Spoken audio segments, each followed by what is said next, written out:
थोड्याच वेळात पंतप्रधान नरेंद्र मोदींची नाशिकमध्ये सभा होतीये आणि हेमंत गोडसे आणि भारती पवारांच्या प्रचारासाठी नरेंद्र मोदींची महत्त्वाची सभा असणार आहे। पिंपळगाव बसवंत कृषी उत्पन्न बाजार समितीच्या मैदानावर ह्या भव्य सभेचं आयोजन करण्यात आलंय।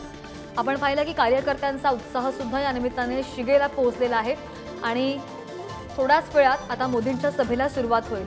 आपण दृश्यांच्या माध्यमातून पाहू शकतोय भव्य स्टेज बांधण्यात आलाय।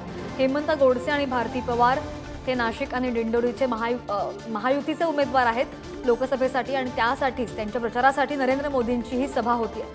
तर पिंपळगाव बसवंत कृषी उत्पन्न बाजार समितीच्या मैदानावर या भव्य सभेचं आयोजन करण्यात आलंय। थोड्याच वेळात या मोदींच्या सभेला सुरुवात होईल। मोदी कुणावर निशाणा साधतात, मोदी काय बोलतात याकडे सुद्धा सगळ्यांचं लक्ष असेल।